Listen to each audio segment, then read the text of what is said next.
To a special Thursday edition of the Great North Wrestling Podcast. My name is Jack Kilby, Executive Vice President of Great North Wrestling.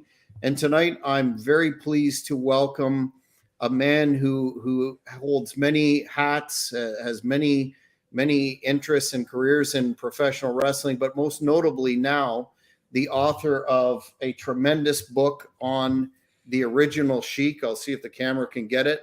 Blood and Fire, the unbelievable real life story of wrestling's original Sheik, who has some ties to Canada, some significant ties to Canada, and being the Great North Wrestling Podcast, we are a Canadian centric podcast. So we'll get into that. But Mr. Brian R. Solomon, how are you tonight, sir? I'm doing very well, Jack, and thanks for having me on the show. Well, we appreciate your time, but before we get into a discussion of your book and the career of the Sheik, I was wondering if you would have any thoughts as a well-vaunted wrestling historian on the recent passing of Mr. Jerry Jarrett.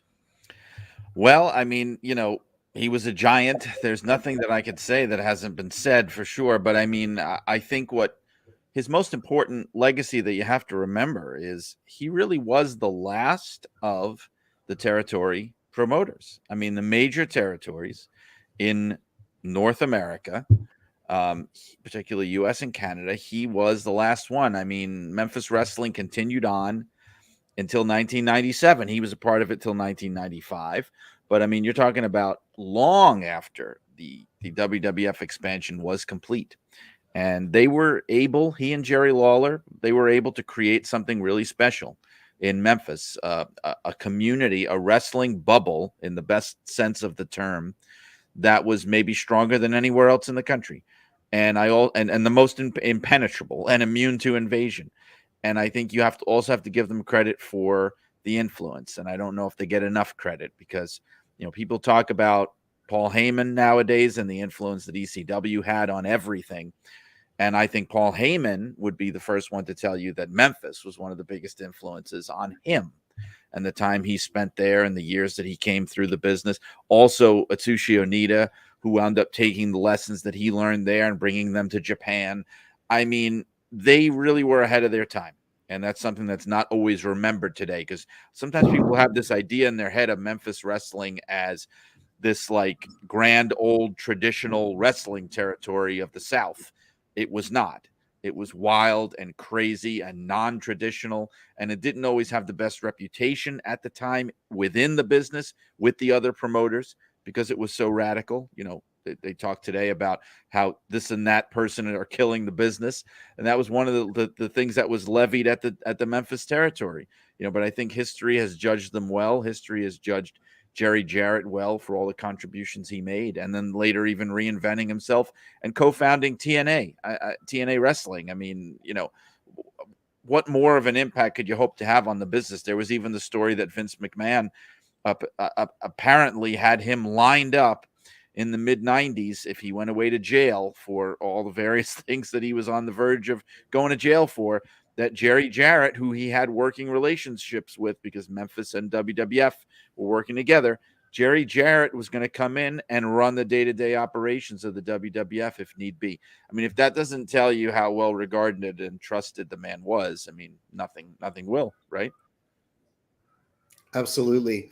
And I think with respect to Jerry Jarrett, we're fortunate to have quite a body of his work on tape because he falls within that era where we had that capability and fans generations from now can go back and look at that. But I wanted to ask you kind of as a sidebar on this question on your own very excellent podcast, Shut Up and Wrestle. You talk about preserving history and how important that is to the business and how years from now people will not know 50, 60 years from now who Hulk Hogan and Ric Flair was, but you can refer them to the archival footage, et cetera, et cetera. How important is it for people like yourself, historians, authors, to capture points of the business that aren't necessarily represented on YouTube or hard media that some territories are lucky to have. Well, I mean, it's very important. Like you said, one of the things that wrestling of the 80s, let's say, and beyond has to its benefit is, like I said, you can point to video evidence, but for the stuff that's not documented in that way, I mean, it's even more important to preserve because you lose the sense of what the perspectives of the time were if you don't. It's like I said, I've said it on my show. Like, you can say to people, "Oh, you want to know why the Midnight Express was great? Look them up, and you're going to learn in about an hour. You'll be able to know, oh my God, yes, this is maybe the greatest tag team of all time." You can't really do that. You can't say to people the same thing about, let's say, Jim Londos. If you want to learn about the fact that Jim Londos basically almost created the character of the baby face in wrestling, created the comeback, created the idea of this ethnic draw, New York City. He was Bruno before Bruno.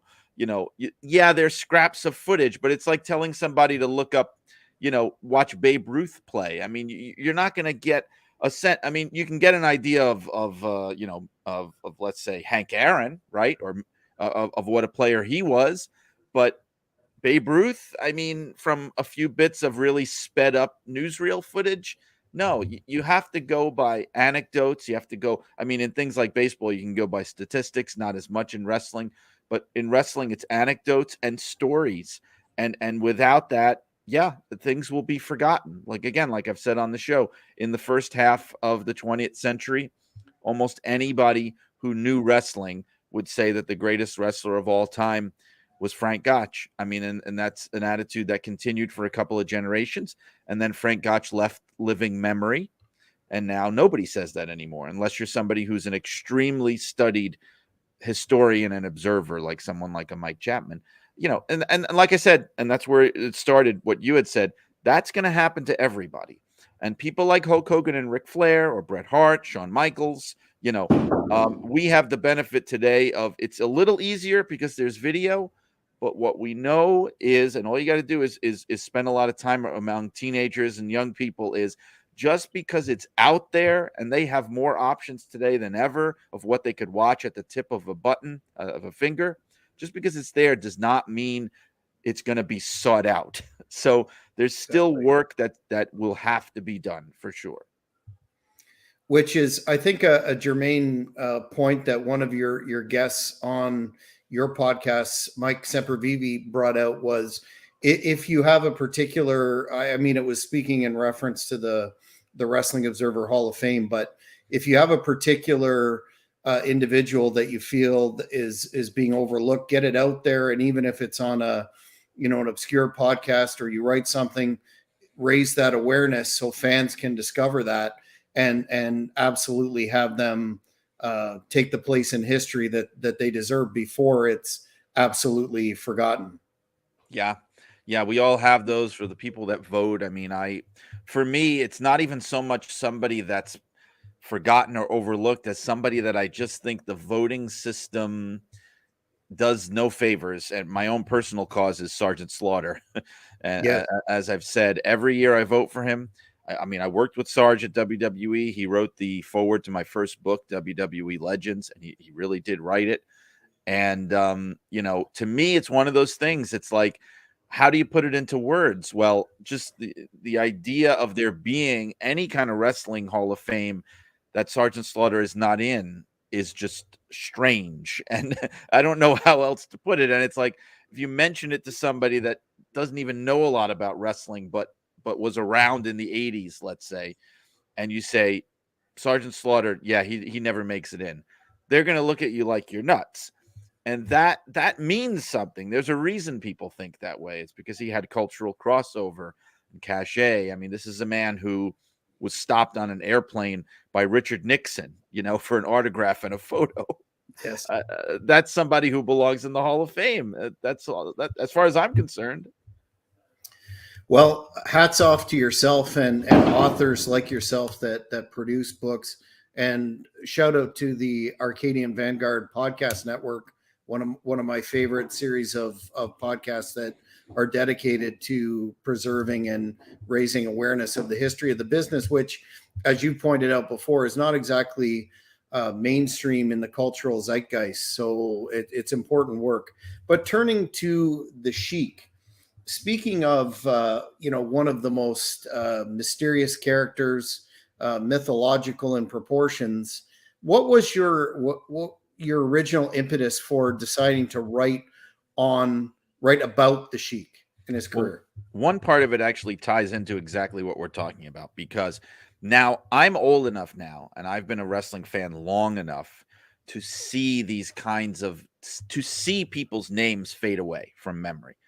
And the thing that got me, and I didn't realize it at first, but once it really sunk in, was the fact that, when I was a kid and watching wrestling, late 80s, early 90s, the Sheik was already pretty much out of the scene, especially as far as American wrestling. However, if you talk to people who knew wrestling, everybody knew the Sheik. The Sheik was this legend of the past. He was like up there with Bruno and Andre the Giant. He was you knew he had been a major name. You saw him in wrestling magazines. That's how I knew about him. This lunatic, oh, I wish I had gotten to see him, blah, blah, blah. Everyone knew. And then once I made the realization in recent years of going, I don't think that is common knowledge anymore. Especially, I think that the average person, wrestling fan under 40, may not even know who he was. And if you say Sheik in wrestling, 90% of people are going to say the Iron Sheik. And that was not the case when I first became a wrestling fan in the late 80s. And so that's when I said, oh my God, wow, this has really changed. This is someone who's never had a book done about them. See, that was important. Never had it done. Never, I couldn't think of another star at his level, particularly of his era, who was bigger than he was, that had never had a book done about him. And that made the choice easy for me. I just said, this is the guy. I mean, it's criminal. There's got to be something done. And you've spoken on your podcast again about a bit about the research process, which I want to ask you. What struck me was the fact that you said, I believe again it was with the episode with Mike, where you said, I really wish I would have decided to take this on 20 years ago, because there would have been so many major figures to interview and speak to. But in the time frame that you decided to write the book and do the research, what did that process look like? Well, in the beginning, it was a little bit intimidating because, as I've said, if I had picked up this idea 20 years ago, I think I would have had a much easier time. The amount of, all the major, not all, almost all the major players are gone. The people to talk to were really, in a lot of cases, people that were on the fringe of it, or maybe people that were just starting out when he was finishing up, and now those people are old. You know what I mean? So I decided to start with the interviews because, number one, I didn't want to lose any more people. I mean, there were about 5, 6, 7 people closely connected to the history of Detroit and Toronto wrestling who died while I was writing the book. And that includes both of the Sheik's sons. So I thought, well, let's do the interviews first and get as much of those ideas and perspectives down, and then that will lead me down the other roads and get me going in the right directions. And then after that is when I started doing research. And thank God for the internet and for, the resources available, especially at the time I was writing it, which was in the lockdown, in the pandemic, when I couldn't even fly to Detroit if I wanted to. And I was able to really dig deep. You have to know where to go. It takes time. I mean, I was able to find military records, obviously the wrestling stuff. That's the easiest stuff to find, believe it or not. But military records, family history on ancestry.com, incredible for people think of it for looking up their own family, but you can look up anyone's family. Trust me. That death certificate, birth certificate, and the further along I went, then once word got out that I was doing the book, people started coming to me and saying, oh, I interviewed Eddie Jr. once. Would you want to see a transcript of the interview? Or here's a guy you should talk to, this person that I had never heard of, And so then it started to snowball. And I spent 6 months of just doing this without even writing a single word, or because I also wanted to have an arc.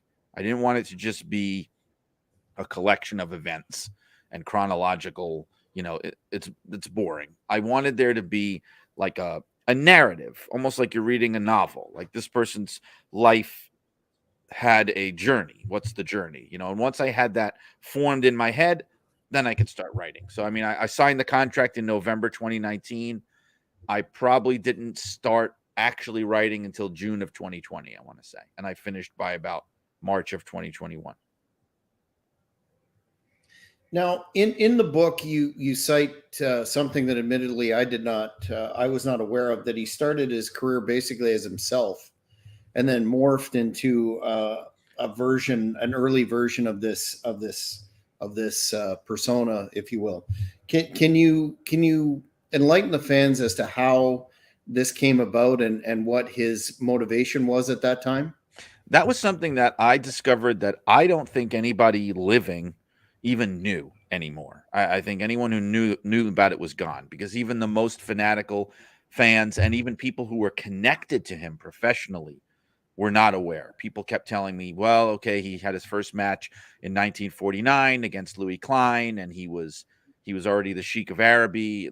And I remember going like, I mean, it's possible, but that would be very rare in the business that somebody with a high concept gimmick like that just walked out for the first time for his first match with that gimmick. I just kept thinking, oh, it can't be. And sure enough, I dug deep enough and I found it. And, the thing was, he started wrestling while he was in the Army. He fought in World War II briefly. He was overseas. Started wrestling there. When he came back, he would be one of these guys, working out at the YMCA, wrestling. He was discovered there. And really, the closest thing to a gimmick, what they did was, he was this clean cut, believe it or not, good looking kid, hometown boy, Lansing, Michigan's own Eddie Farhat, come back from the war. And now he's the local hero. That was it. And there was a place called the Prudden Auditorium, I believe it's pronounced, in Lansing, which is no longer there. But it was like the local, venue, basically, a few hundred people. And he had his first match there in 1947. And he was returning GI, sweet and lovable Eddie Farhat, and he had a few matches there. Not too many, but a few. And then he kind of got taken under the wing of Bert Ruby and Harry Light, who were like the local Detroit promoters. And it was by about 49, about a year and a half in, maybe 2 years in, that the Sheik of Araby was really created and started. But yeah, he did. He wrestled. In fact, there's a rare picture of him in the newspaper, which made it into the book, where he's just himself in wrestling gear. And I had seen that picture pop up on websites and things, and somebody took like a Sharpie to it. This is how, maybe it was the Sheik himself, who the heck knows, and drew like a beard on the face and a little camel on the trunks, just to make it look like, oh yeah, he was the Sheik. He was just really young, but he absolutely was not the Sheik when he first started wrestling. He was just Eddie Farhat. Yeah, that's fascinating stuff. And as you mentioned, a lot of fans, well, everyone probably did not know that. I found one of the interesting parts of the book was your discussion of how Sheik came to Homestead in Michigan and the roots of the interpromotional war with the Bruiser. Could you summarize that for the fans? Sure. Well, the Sheik had been wrestling for about, believe it or not, about 16, 17 years before he really became the headline star in Detroit. And that was because he bought the company. So in 1964, he bought Big Time Wrestling from I'm drawing a blank. Jim Barnett and Johnny Doyle, right? They were the original owners of Big Time Wrestling, and they founded it in 1959. He bought it, and before that, he had been a star. I mean, he wrestled for Fred Kohler in Chicago on national TV in the 50s, but he was a mid-carder. He spent about a year or two in Capitol Wrestling, working for Vince McMahon Sr. He was a tag team wrestler. He was a mid-card attraction. But by the end of 64, going into 65, he becomes a top level, top flight main event star. And so now he's running big time wrestling. He's got Detroit Cobo Arena. He's got the Cincinnati Gardens, Toledo Sports Arena. He's got Dayton, which later was the Harrah Arena. There was a venue before that. And then he's going into Ontario. The Tunnies were really running Ontario, but there were some border areas like Windsor that he would go into, and that was his territory, his fiefdom. But the interesting thing about him is, unlike some other guys that would homestead, like Vern Gagne homesteaded in Minneapolis when he started the AWA, he had been a national star. Fritz von Erich homesteaded in Dallas. He was a little different, the Sheik. And in fact, the Funks were kind of like this too, where he would still do a lot of traveling and he would still headline all over the country, all over the world, and then come back to his home territory. He didn't just stay there. He was able to do that because he was such a powerful draw. And so he never kind of faded into the background. He never just became the promoter because there was just too much money to be made. And you mentioned that in the late 60s and early 70s that Detroit territory was one of the hottest in the country in terms of box office, and yet he was brought into other areas, like you said, and including brought in by Vince Sr. to have a program or feud with Bruno. Can you enlighten the fans as to just how successful that business was at that period of time? Which business? You mean his own or the Detroit business? Oh, yes. Yeah. I mean, there was a period in the late 60s, early 70s where it was one of the hottest, if not the hottest territory in the country. From about 1967 through about 1973, you could make a case that it was maybe the hottest territory in the business. And at least outside of it, let's just say in North America, because you had World Championship Wrestling in Australia, which was very hot too. But it didn't last. That's the thing. When it burned bright and then it just burnt out. So you've got 1973, 74 peaks, and then basically a downward spiral of about 5 or 6 years, which was just shocking. And then it was gone. But the Bruiser War happened in the early 70s because Dick the Bruiser. So the territory that Johnny Doyle and Jim Barnett had that the Sheik bought was actually a two-part territory. There was a northern end, which was the Detroit part of it. And then there was the southern wing, which was like into Indiana. And it used to be one big piece. And the Sheik really only took the kind of Michigan, Ohio part. The Indiana part was taken by Dick the Bruiser and Wilbur Snyder, and they really just took it by force. They did not buy it the way Sheik did. They just ran Barnett and Doyle out. And so they were very aggressive. That's the thing. They were very they were invasive. I mean, they didn't believe in playing ball. And look, let's face it, none of this was legal. So it's not like they really weren't doing anything wrong. If anything, the people that were doing wrong were Johnny Doyle and was the Sheik, because there's free enterprise, right? So Dick the Bruiser and Wilbur Snyder, they had this attitude that we're going to try to come in and take all of it. We have we have Indiana. We're going to try to move northwest, and we're going to take the whole thing. And this started in 1971, and it went on for about 2 to 3 years. Now, most promotional wars in those days especially did not last that long. It was one of the longest in the territorial era of wrestling. And the reason it went on so long is not because, let me put it this way, it wasn't because the Bruiser was winning, because he never was. It was simply because he refused to give up. He refused to leave. So if you look at the numbers, as I did, and you compare back and forth, because they'd be running sometimes on the same night. So you'd have the Sheik and Cobo Arena on one side of Detroit. You'd have the Bruiser in Olympia Stadium on the other side of Detroit on the same night or on the same weekend, maybe. And almost every time, and I mean, this happened like dozens of times, almost every time the Sheik won, outdrew the Bruiser. There's a handful of times you could count on one hand and have fingers left over that the Bruiser actually drew more. But he had deep pockets. He had the promoter of the Olympia Stadium, Lincoln Cavalieri, on his side, who desperately wanted a piece of the wrestling pie. And it just kept going until it became an issue of television. In 73, the Sheik really started shaking things up by putting TV in the Bruiser's territory. And that pissed off Vern Gagne and the AWA too, because the AWA was working with Dick the Bruiser. And that's when they finally backed off, because they really started feeling like it could backfire on them.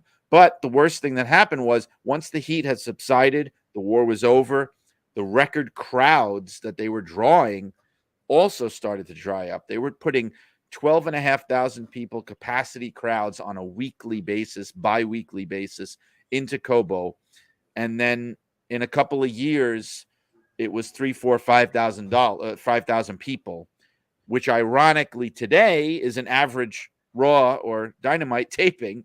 But back then it was death for your promotion if your main shows were doing that number. So it was a high peak and then a quick decline.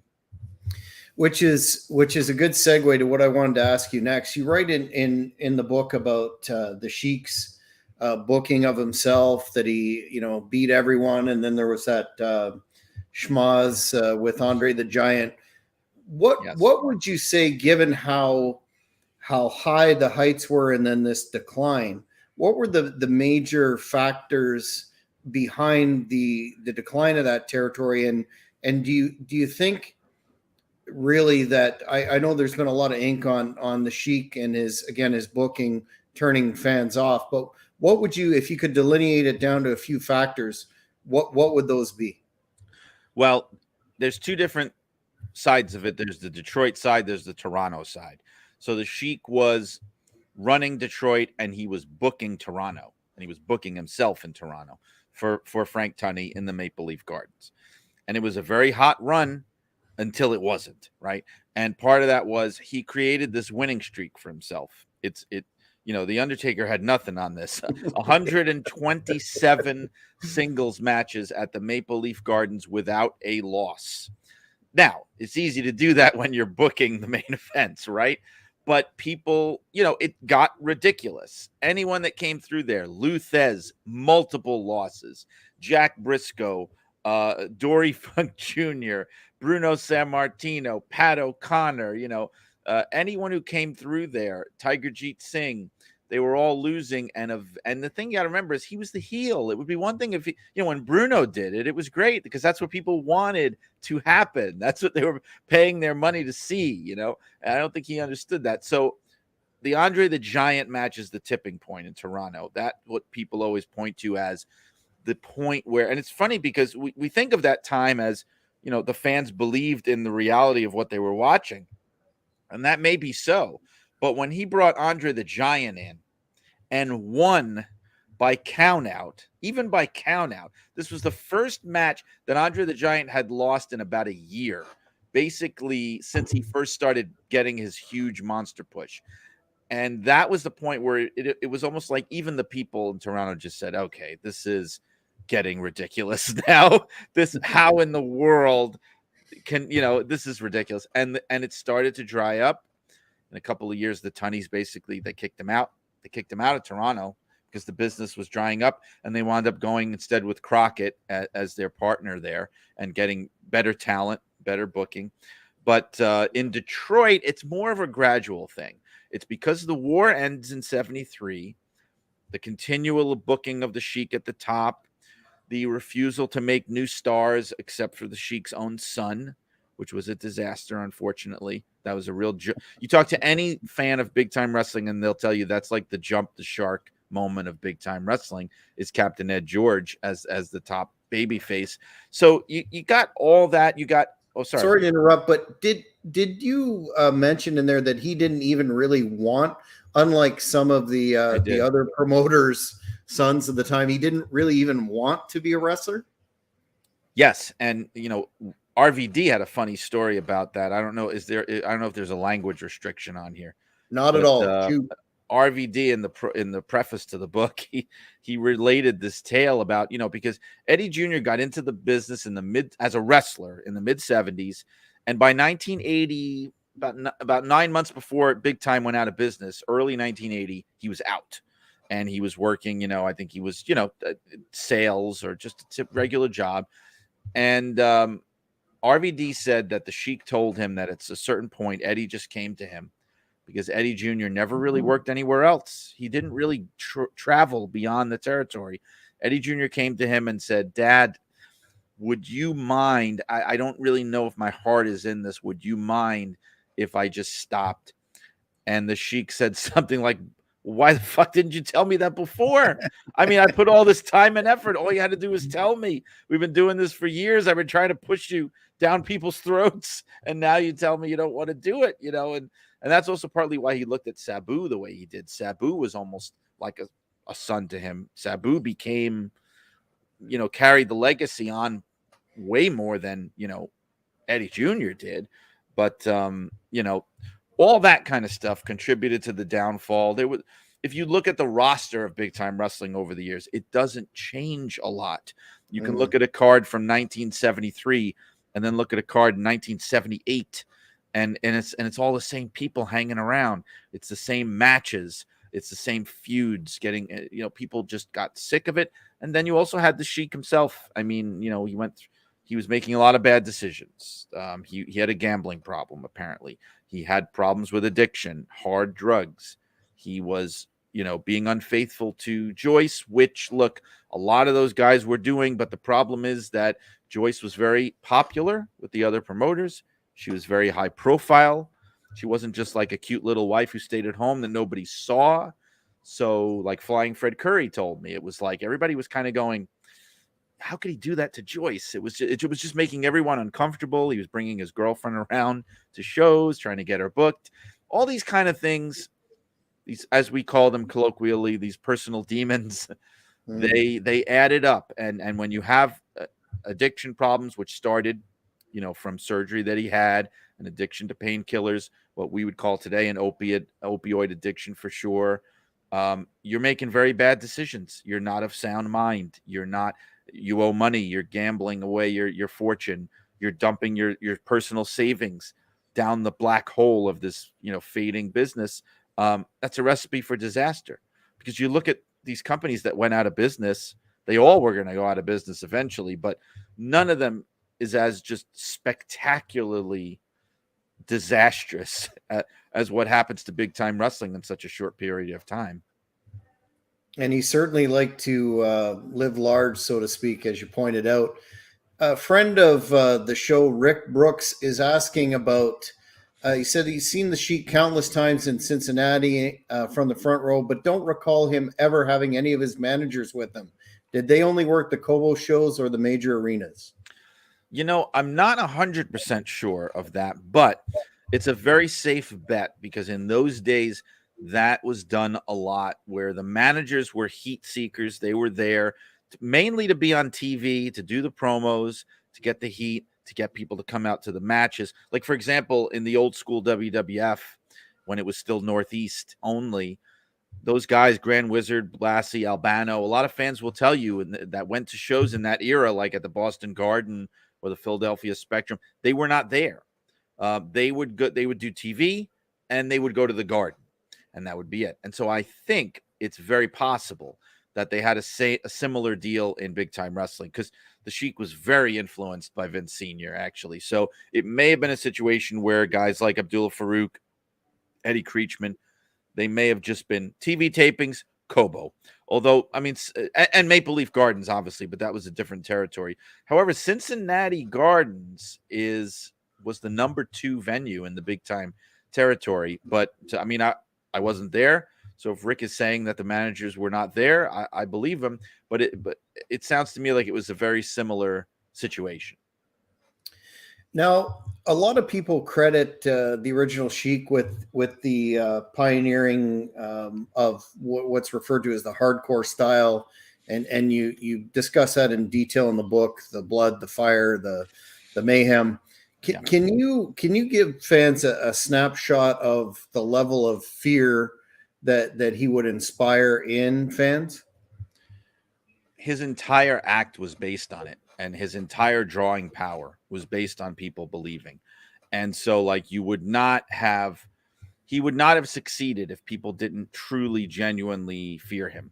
Like I've said before, and this isn't a knock on him, because I was misquoted once by a podcaster who tried to sensationalize what I said. Um, the Sheik as a character would not necessarily work today in the way that it did back then, because the level of belief is gone. So he could have done everything that he did, and he might have become a comedy figure. He might have become Danhausen or Orange Cassidy. It's just a different fan base. But it was the idea that you heard the legend of this man. He would be on magazine covers. You would hear people talk about him. They would show footage, maybe. You would be intrigued, and they could bring him in cold, meaning you didn't need an angle, you didn't need a storyline, you didn't need to build it up. All you had to do, if you're in LA or in Amarillo, St. Louis, you could just say the Sheik will be here next month. And that was the draw. People would come. And it really harkens back to the nature of pro wrestling, the carnival roots of wrestling as an attraction, as an oddity, almost like a circus type of entertainment. The idea that this man is an attraction. Nobody cared about his work rate. Yes. Nobody cared about, him getting all of his moves in. It was the heat. It was the absolute terror that he could walk into a building and have 10,000, 20,000 people legitimately afraid that he could be walking down the aisle towards the ring and just make a quick jerk of his head. Grown men would jump over chairs, run 2-3 rows back to get away, almost like he had a force field around him. This is something that somebody could only accomplish in that era of wrestling. And he came along at the perfect time. But this is why, too, when you try to explain it sometimes nowadays, his significance to people that only know modern wrestling, it's hard to explain, because they'll watch his matches on YouTube and go like, what is this? I don't understand. He's just stabbing people and yelling. It is so much more than that. He is the ultimate you had to be there type of wrestling character. But it was a very real thing, and he made a fortune doing it. I wanted to ask you, I know you've spoke on this before, but can you tell the story about the shooter from Michigan who came in and was bad mouthing the business, and the Sheik sort of dealt with it and further expanded his mystique? Yeah, so this was a story that was told to me by a few different people I interviewed, and there was this idea that there had been an amateur wrestler, a very legit guy who somehow knew about the Farhat family, and he had pieced it all together, and he was going to expose it, and he was trying to go backstage, and he was at a show, and he was telling people, I know who the Sheik is. I know who he is. His name is Eddie Farhat, and he's not even from Syria. He was born in America. He speaks English, blah, blah, blah. And the story got back to Sheik. And Sheik went into full-on character mode, and he added a little touch to it, because as we all know, the Sheik never spoke English on camera, right? But he found this guy lurking around the backstage. He came out of the locker room door. He found like a quiet corridor or room or whatever. He grabbed this guy by the throat, put him up against the wall. Some stories say that he held a razor to his throat, and I believe it because he had them taped to his fingers a lot of times. Mm-hmm. And he said to him something like, yes, I am Eddie Farhat. And if you ever come here and say this to anyone again, I will cut your throat. And the guy never came back again. And he was absolutely terrified. And it's a shocking story, but this is what people did to protect their livelihoods back then, because a man like that telling a story like that could ruin the livelihood of many, many people in that town. And the Sheik first of all, the Sheik, and he was not going to let that happen. You had to protect it. Which is a point that commentators and historians like Jim Cornette point out, that we're not the workers in the business nowadays are not doing enough to protect their business at all, let alone going to that sort of a length to do so. So quite an interesting story. I wanted to ask you about after the decline, and we're talking in the 80s. Why is it that so few in the industry wanted to work with the Sheik? And as a sidebar to that, 14 or 15-year-old me had tickets for the show in 1988, the Jim Crockett Promotions show where he was making the comeback, and I never went, and I'm kicking myself to this day. But why was it that he blew that opportunity, and then there was heat, if you will, with many in the business around that time frame? Well, the chapter in my book that focuses on the 80s, I call it Wanderer in the Wilderness, because that really characterized that part of his career. It was like the lost period of his career, because he really did have a renaissance in Japan in the early 90s. The 80s was the dark point. He starts out the decade by getting blacklisted by the NWA. His company goes out of business in October 1980. He starts working for Outlaw Promotions, specifically the one in Atlanta. That was Jim Wilson and Thunderbolt Patterson. They were running opposition to Jim Barnett at the Omni, which was like one of the centerpieces of the NWA. So he got blacklisted, couldn't get work in the major territories anymore, couldn't go to Japan anymore because Giant Baba was an NWA member. So even Baba couldn't book him, which shows you how crazy that is, because it's not like any of the American territories are competing with all Japan. So it really was collusion. There's no other way to put it, right? They were trying to punish him. And he started working these rinky-dink towns. Look, he was getting old. He looked old. He looked every year of his age and then some. His act had worn out its welcome. He had become a bit of a parody of himself by that point. It was a new era for wrestling. The Hulk Hogan era was dawning. The national expansion was happening. He just found himself on the outside looking in. This was the point of time where, for a lot of other guys, they might have taken a backstage role in a major company, maybe become an agent, a producer, maybe settle into promoting in some form or fashion. It just didn't come together for him. People didn't want to work with him anymore. Again, even for the reasons that I mentioned, his problems got worse, his personal problems in the 80s. People didn't want to touch him. There's stories in the book about Mike LaBelle in LA, who had been one of his closest friends, not even wanting to take his phone calls anymore because of all the money that he owed him and drugs and everything else. And so he went bankrupt. I mean, he had a very, very hard time. The Crockett thing, when the Great American Bash came to Cobo in 1988, Kevin Sullivan, who was booking for Jim Crockett at the time, him and Dusty, he spearheaded bringing in the Sheik because he had been a Sheik disciple. He said, "We're bringing the Bash to Cobo. We've got to get the Sheik. If we get the Sheik on this show, he hasn't been in Cobo Arena in 8 years. We will do at least $100,000 gate." And they did.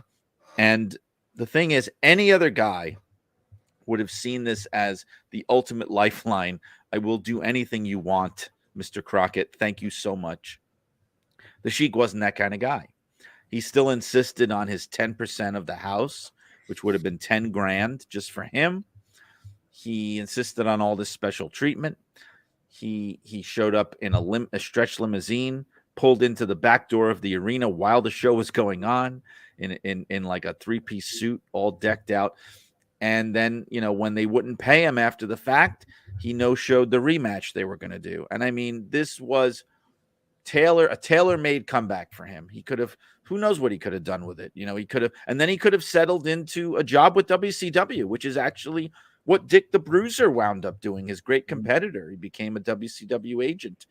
But it was not meant to be. It was ego. It was pride. It was not knowing when to let go. It was not knowing when your time has passed, and the business passed him by. Yeah, yeah, it seems like a tremendously blown opportunity. I remember as a teenager at that time for the Bash, the promos for that I would get from Detroit TV. I was mesmerized by this guy. I'm like, okay, first of all, it's not the Iron Sheik, but then he did the promos with the fire and the snake and everything, and it just seems like that was in hindsight a tremendous mistake amongst many. You also note his time in FMW, and a lot of fans are familiar with the episode from Dark Side of the Ring. I believe it was last year, where they talk about this match that he was tremendously burnt in, Mm-hmm. and that hardcore style that he was working as a senior citizen. What was the thought process there? And you speak as to the lingering effects of that, which I don't think the episode captured how dire his physical condition was after that. If you could speak on that. Right, because the episode, if you remember, really wasn't about him. It was about FMW, so they're not really going to go down that road so much. But that was a turning point for him. Anybody else would have stopped. He didn't even stop. He went home for 3 weeks and then came back to the tour. He had third-degree burns on his back. People have confirmed this. I forget who it was. Someone I spoke to said they saw him on the plane with third-degree burns on his back that he was treating. He was coming back from being treated. Apparently, he briefly slipped into a coma. He had no business being in matches like that. Bottom line is the money was too good to pass up. I would have done it for the money they were giving him. And I've never stepped in a ring in my life, but they were paying him like $10,000 a match. Some people have said a week. I heard a match, whatever it was a ton of money. He definitely made in the millions, if not over $1 million working for FMW for sure. Wow. How could you say no? Especially the man's bankrupt. He owes money to everybody under the sun. Of course he did it, but you think about it and you look at it and it's sad because you think, as I think, this is somebody's grandfather. This is somebody who should be starting to collect Social Security.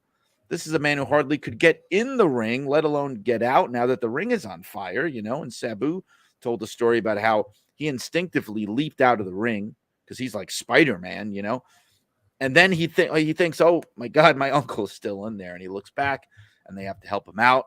They're pouring water on him, and the best part is if you watch it, he's still in character through the whole thing. He comes out of the ring, and you can't really see the burns yet on his back because you know how that is when you get severely burned. It doesn't show up immediately, or you don't usually see it immediately. He is throwing fireballs.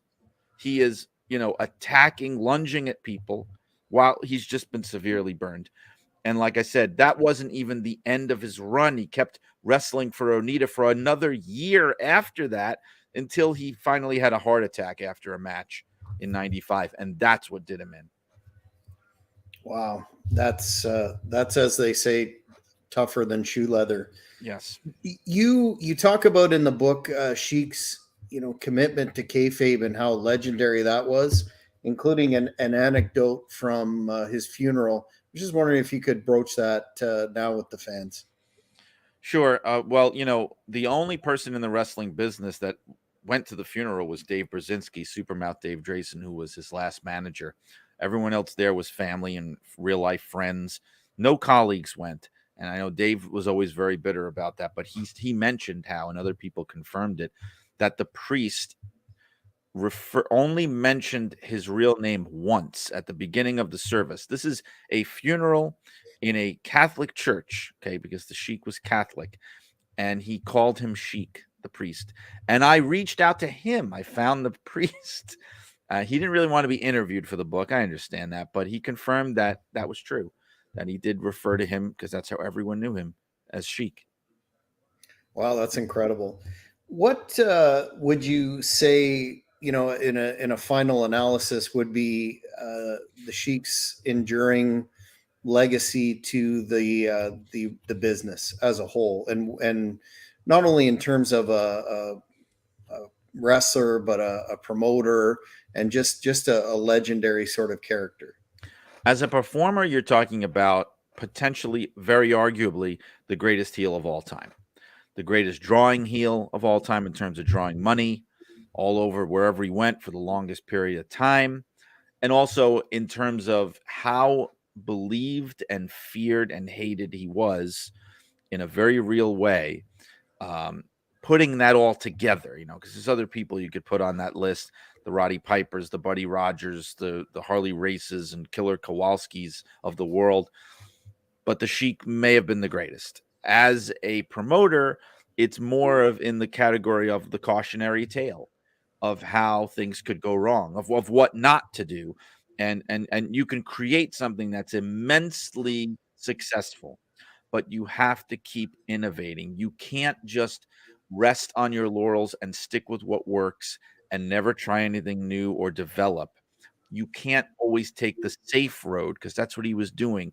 He was playing it very safe, because that will take you down a dark path and, lead eventually to your downfall from a business point of view. Well, from a standpoint of yourself, do you have any projects in the works that that the fans of the history of the business would be interested in? Are you at liberty to disclose that? And can you talk about your podcast that I am a very big fan of? Well, my podcast is Shut Up and Wrestle, and it's part of the Arcadian Vanguard Podcast Network, which is best known for the Jim Cornette podcast, the Jim Cornette Experience, and the Drive Through.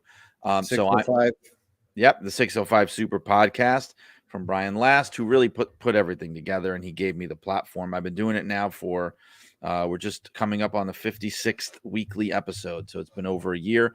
It's an old school themed show, so it's like this. It's old school wrestling talk, conversation with people I know and I'm friends with, and I have, prior relationships with. So it's always very comfortable and friendly. You can find it wherever you find podcasts. And the next book, I am doing a wrestling book. It's going to be a biography. It is through ECW Press. And I have been waiting for about 3 months now to get the contract finalized. I don't want to say specifically until I have it in writing and we are absolutely ready to go and off to the races. But I will say it's been agreed to verbally. It's going to happen. It is a biography. It is about someone who it was very important in the business and who has never had a book done about them. And that's about all I could say right now.